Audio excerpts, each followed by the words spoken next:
บัดเซินอายต้องมองเศร้าน้องลืมสัญญาก่อนเก่าที่เฮาทั้งสองสาบานว่าจะหักคู่อยู่สองของนานภายใต้แสงจันทร์คืนนั้นสวรรค์ของเฮาสองคนบุญอายบ่มีชาตินี้จึงเศร้าด้วยใจไม้ปองน้องเจ้าจึงเศร้าด้วยจนแสนจนอายคนต้อยต่ำศอกซ้ำกะมนจำต้องหลีกทางห่างคนจำฝืนทนหัวใจระทมวันวิวาของน้องอายมาบ่ได้จึงฝากเสียงเพลงกล่อมใจ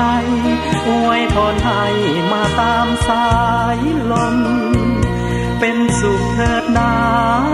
แก้วตาบุญอายบ่สมศาสตร์นี้บ่ได้ชื่นชมสุขสมเหมือนดังมันหมายได้หาบัดเซินอายต้องคมคืน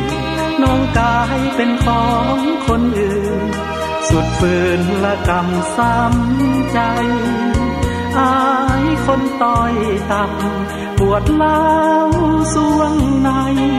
จำต้องหลีกทางห่างไกลน้องวิวาไปเป็นสุขเถิด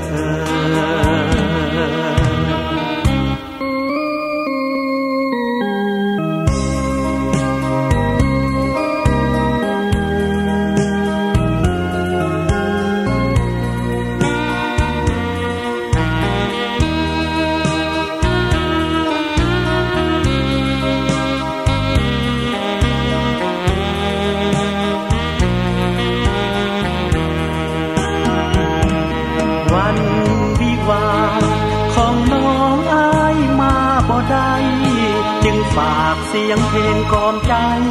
อวยพรให้มาตามสายลม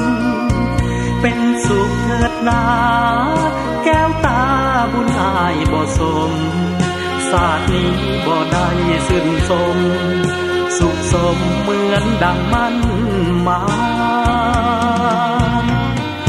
ได้หาบัดเซินอายต้องคมคืนน้องกายเป็นของคนอื่นสุดฝืนละกำซ้ำใจอายคนต้อยต่ำปวดร้าวสวงในจำต้องหลีกทางห่างไกลน้องวิวาไปเป็นสุขเถิด